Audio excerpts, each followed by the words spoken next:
put on your thinking cap, your science mind, okay? I get more and more fascinated with this every day, and I'm interdisciplinary, so I'm trying to tie in like geophysics and geology, geography in with astronomy and astrophysics, as well as just Newtonian physics, the theory of relativity, electromagnetic energy, the just all-encompassing, like a one theory that they keep talking about for the universe. But then bringing it back to things like biology and paleontology and such. So really the central thing right now for me, with all this interest in earthquakes, by the way, and I am on a fault line. I'm like right now, as I look out my window, I'm only practically a stone's throw from a pretty major fault, and a well-known fault in the Earth, as far as internet-wise, in the English language, English-speaking world, the science world that speaks English, right? Because obviously you're here because you're a part of that. I wish I could speak more languages, like more Espanol, more Francais, more Russian, Dobre veche, Natasha, that kind of a thing, but no, I can't. And sayonara to you in Japan. But the thing is, domo arigato, I'm only fluent in English, and that's what I do in my vlogs. Now see, the English speaking, it's a limitation to the science, because actually I just looked over, and the European group that, the acronym escapes me, but they did a 13-year study right now of a southern Mediterranean site, not too far off the coast of Egypt. I think it's like 4 miles, not even, and a depth of 30 feet of water, which is basically 10 meters to you. And down there in pristine condition, because it was covered with sand and not a lot of erosion taking place in the briny depth there, an ancient city that had been there for probably almost 1,300 years, I think was the estimate. So this is amazing, and yet I had not heard anything spoken of this at all in the English-speaking world for 13 years so far that they've been on this project. This is a submerged city. They're going to put out a documentary apparently in this month, and it's going to be in French. It will not be translated into English as of these announcements, so probably there will be a future plan to it, hopefully. Otherwise, again, science gets very limited by the language barriers. So let me just get back to my point. I know I digress so much. It's not that I have ADD, I just think on so many levels, and linear speaking is hard for me. No, I'm making it easier right now by this reminder. Okay, plate tectonics is like this. Alright, you got your thinking cap on? You basically have like these plates that, and by the way, it's not like a dinner plate. Ha ha ha ha ha ha ha. It's an earth plate. It's made out of bedrock. And they're jumbled together, almost like puzzle pieces, because they're odd shaped. When you look at the outline of them, there's no pattern. There's just eccentricity to the way they're shaped. Okay? So that's why I say it is like a puzzle together on this sphere, if we are indeed on a sphere. Yes, I know we're on a planet that's an oblique spheroid. I know that. But that's a minor point. What I'm saying is that they have these different boundaries that are between the plates, and there's actually plates that are split along rifts or ridges, and the most famous one is in the Atlantic, And I think that almost everybody that does anything with science ever, you've taken a science class in school or you listen to science news in the media, almost everybody knows about the Mid-Atlantic Ridge. It was discovered, it was just more than 50 years ago, but not, I don't think it was quite 100 years ago. But we're pretty familiar with it by now, showing that it splits the Atlantic in half, and that if you join it back together, it takes Europe and joins it with North America, and it takes Africa and joins it with South America. Okay, these are very form-fitting continents, almost like they're meant to go together. And this has been well known, and what they came up with, the explanation of this is the Pangea theory. Pangea or Pangaea is a supercontinent which existed roughly 200 million years ago, and that since that time of these millions of years, the continents have split apart, and that was like the main split, up and down from pole to pole. It split the Pangea, and you have then created a Western Hemisphere and an Eastern Hemisphere, which the Eastern Hemisphere has most of the land mass, the majority of it. But they are still pretty huge in this split in half. Not an exact half. So, having said that, you're familiar with the Mid-Atlantic Ridge is a rift and a plate tectonic boundary, and what's happening is there's different types of these breaks in the crust, and this one is called a divergent zone. It's a divergence zone or divergent boundary, and it's saying that it's spreading. So seafloor is spreading. That means that at that line, that boundary, material is going in both directions outwards, so it's becoming new. And this leads me to one of the most important points that you have to know in this scientific study, that they've been able to do the dating on the material pretty extensively around the ocean bottoms. And in the Mid-Atlantic Ridge, they find that everything is very new as they discovered the movement outwards from the rift. The newest material is closest to the boundary, and then going farther away, like towards the continents, any continent that's off the Atlantic, it's the older material. So it goes from newer in the middle to older outwards. That's on both sides, the east and the west, roughly speaking, east and west.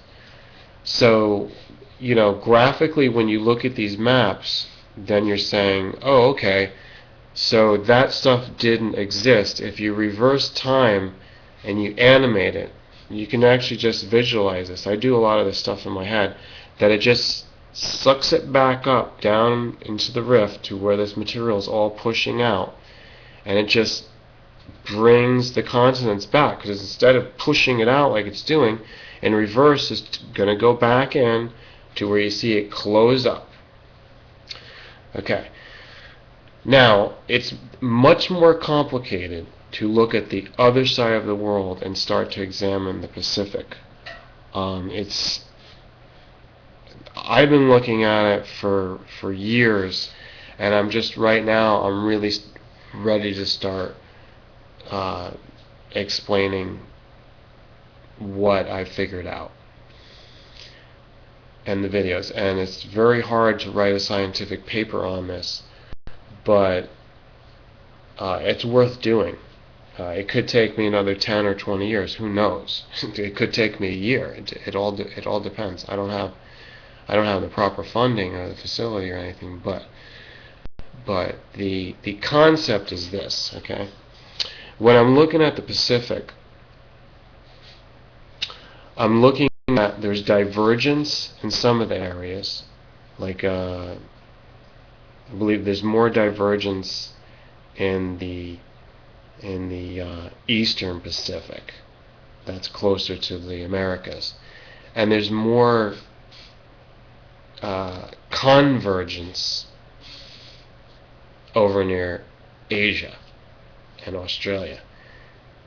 Convergence is also connected with subduction. I hope I'm getting all the terms right here. So basically, in layman's terms, it means that the way their theory explains it. Hold on.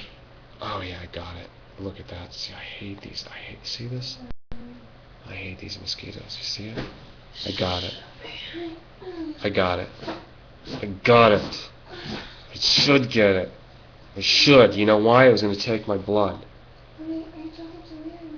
I'm not a Jain, folks. I sympathize with the Jains and I support them, but I'm a bloodthirsty killer in self-defense. Alright, let me just come down now. Alright, so we're going to talk about the convergence, because in layman's terms, the plate is sliding into the other one, and one has to dive down underneath. Instead of like a slip fault zone where they're colliding and they're pushing against each other. One's going this way, one's going the other way. But in the subduction process, it says that one's going under the other one, and it can plummet vertical and just melts away into the mantle. Okay? Now hold on a second. I'm not asking you to accept that. I'm just asking you to try to visualize that and try to understand what this theory is. And I don't want you to accept it because I only accept it partially, like it possibly may be going on. But in fact, and here I'm going to give you a warning, there's no proof for it whatsoever. There is not enough evidence. It's insupportable. And I can't see how they will base a lot of other their reality and their theory on subduction. So look, whatever is happening, it's not proven. And the number one reason is because nobody's been down there. Nobody's even gotten the rocks or material to trace it or to put any instrumentation down into these faults, into these convergence zones, down where the subduction might take place. Is it that hard? Let's create a probe. Like put a plasma around it, put titanium, just inject the thing down in there. But nobody wants to. I think that they're afraid to find out. You send an instrument of measurement down there, but people want to send a thing out there to Mars, and they want to send 2 Voyager missions. Come on. What, JPL and all this going on? Start looking down there. See what's going on. You don't even know what's under your feet. Alright, so look, I'm sorry, I don't want to be insulting, but I study this stuff. I eat it up like it's going out of style. So let me get to my main point here, is that I see a lot of trenches in the Pacific off of the coast of Japan and China, around the Philippines and around Southeast Asia, Indonesia, and Australia and New Zealand. I just did a video about Zealandia. Zealandia is a totally huge submerged continent that nobody talks about. And New Zealand is just a part that juts above the water, a very small part of it. And also the islands over there, such as Fiji, are just really mountaintops of that continent. So talking about these trenches, these are major, major features. Everything is submerged under miles and miles of heavy ocean water and dark, dangerous ocean water. But like I said about even into the subduction zone, you got to put submarines or different probes in there and find out like what's going on with these trenches. What I think, I don't know if I'm going to actually present. I don't know if it's possible for me to really give the overall scenario that I'm going to say here. I can't even really. I need to paint this all out in a book, and you really need graphics. It's hard to talk about this verbally. It's really impossible. Unless you're familiar with me and we've been talking for a while and going over the pictures, then we can talk. But in an introductory vlog, it's like I can't. So let's just be realistic here. I have kind of opened the gateway into this subject matter, and I also want to say something here on the continent of Asia. That it's very odd. Nobody talks about really Central Asia, all the mountain, and they just have this knee-jerk answer, or just this memorized answer about India's plowing in and creating the Himalayas. But well, first of all, okay, is there actually a trench underneath the continent? Because the measurement there is that get this factoid, it's the thickest crust. So are they measuring the crust with whatever's underneath it before it becomes liquid or a different material in the mantle, and they measure it, it's the sounding goes down and then bounces back up, so that's the measurement. And they've done this all across the world in the continents. I don't know if they've actually done it in the underwater, because I believe you'd have to have the instrument on the sea bottom. But correct me if I'm wrong here. These devices I don't know enough about. But having said that, you think about the thickest crust that they've been able to measure. And if it's in Asia, like around Tibet, and there's that ring around that Talcan depression, it's freaking huge, and a huge desert. It's not the Gobi Desert, but it's next to it. Just phenomenal. And you don't hear from people there. There's some people, but not a lot. Like, it's not a part of the Western modern world, really. But having said that, it's a wonderful, incredible, surreal landscape. And around it, you've got thick mountains, and in the south of it, you've got the Himalayas. Of course, Mount Everest and K2 and all that. And you've got Tibet and Nepal and all those countries up there. But the thickness is somewhere between 60 to 70 or more kilometers. Now, compare that. Some of the areas of the world are like, I think 15 or 20, or just maybe hovering around 20 or slightly more. I think that's the thinnest crust that they've measured. So it's more than twice as thick as some other areas of the world. So it's like this some places, and then there in Central Asia you've got this. So what I'm saying is, right now it's impossible to see if there's a trench underneath that's plowing up all those mountains. But that's basically what I've concluded. And I've got to give the evidence to this as circumstantial evidence, and the way that you can figure it out by doing the seismic recordings. A lot of this has to do with when you study an earthquake and the P wave and this and that, and that the way they triangulate and they also do depth sounding on earthquakes, and they also can verify it further by comparisons to aftershocks. This is also pre-shocks, by the way, that a lot of people are not familiar with. Pre-shock, the main earthquake, and then aftershock. So they're trying to understand what this comes from, but they're also trying to understand how they figure out that there's a depth of it below the surface, and then as to how it can really center itself there, and that the energy gets released, that epicenter. And then, of course, measurement of the strength of it in magnitude, Richter scale.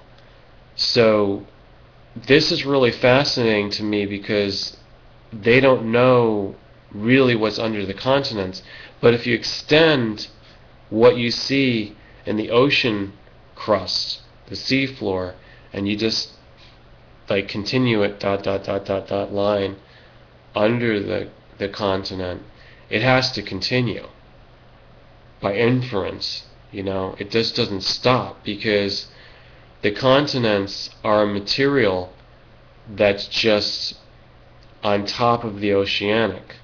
It's all that layer of the oceanic type of crust is solid around the mantle, and the only places that you find a thinness in that are which I think it leads to where you're going to find the hot spots, like the Yellowstone hot spot and the Hawaiian Islands are a hot spot.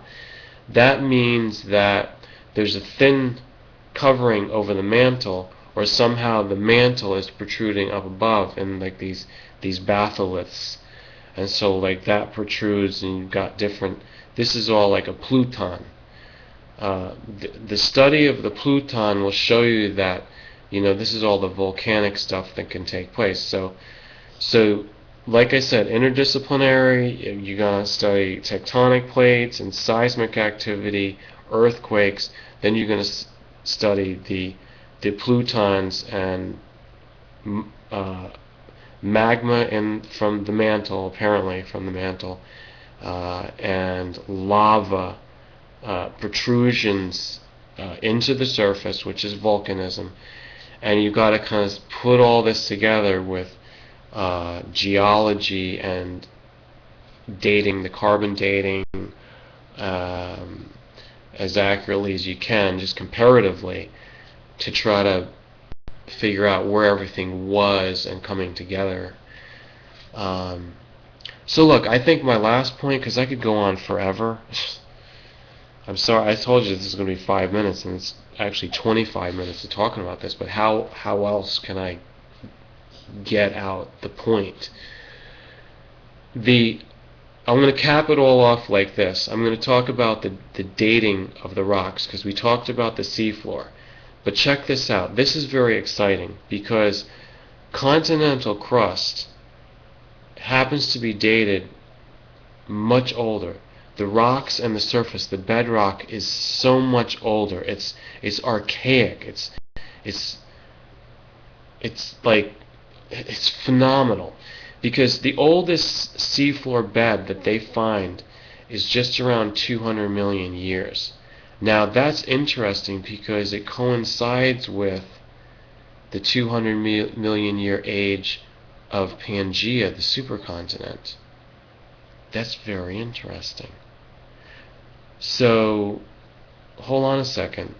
You would logically have to conclude, and hold on, this sounds so ridiculous, but it would logically conclude, just from those large pieces of information, that none of the seafloor crust that was on the other side of the Earth from Pangaea has been able to survive 200 million years. Prior to 200 million years, it's all gone. So supposedly, if some crust was underneath the ocean 300 million years ago, it's all been subducted perfectly. Okay, now let's talk about the age of the continental crust in closing here. The ages go not only in the hundreds of million years, it goes into the billions of years, and I think that they date it like 2.5 billion or possibly more. Like, you can even study specifically the Grand Canyon, and they do a lot of dating of the depth of the Grand Canyon because it's such a well-known site and gets so many visitors. If you've been there, you know what I'm talking about. Yahoo! Grand Canyon, National Monument, National Park. So what's the oldest depth down there in the lowest strata that's been exposed by the Colorado River? Does anybody know? That's a trivia question. And what age is that from? You've got the different ages. You've got prehistoric ages that are prior to the Cenozoic. You've got Cretaceous. You've got Jurassic. Sorry, I forgot what is that movie? Triassic Park? Oh no, Jurassic Park. What is the? Oh my God! I'm getting tongue-tied. It's time to stop the video. All right. So how is it possible that, for example, up in this archon, you've got an archon called the Canadian Shield up in Canada? Yay! Hooray! A for the Canadians. A. What's up, A? You're wearing your toque. So in Canada, that shit is ancient, man. I mean, I love to walk on that ground. To be on Canadian soil must be so amazing, because the farther north you go, you're on bedrock that's billions of years old.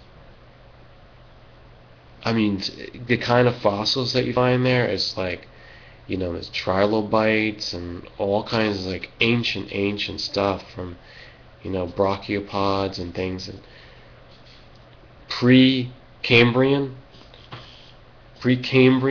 all this stuff, Pennsylvanian, Devonian. These ages are like a long time ago. This, like, in other words, is before the dinosaurs, of course. It's pre-reptilian, of course. Pre-birds, obviously pre-mammalian. So think about that. The land there, it already existed exactly like that, laid out like that, and it had some layer on it of a biosphere, and then those creatures. That just boggles my mind. And then it was covered over and shifted around, and until today it gets worn down and eroded a little bit, and it's still there, and it's that Canadian Shield. Now there's several other places in the world, so this is fascinating. But check this out. Something doesn't make sense, because if the continental crust is that old, and yet the oceanic crust is like just 10% or less of the age. I mean, if you're a thinking person, if you followed this logically, you're probably exploding with the comment right now if you haven't already. Like, please, God, this is amazing. I need answers. I need answers to these mysteries. Well, this is Mystery, signing off. Please leave a comment, like this, share it with all your friends, and make sure you're subscribed. You know that? Because YouTube is flawed. Thanks for watching.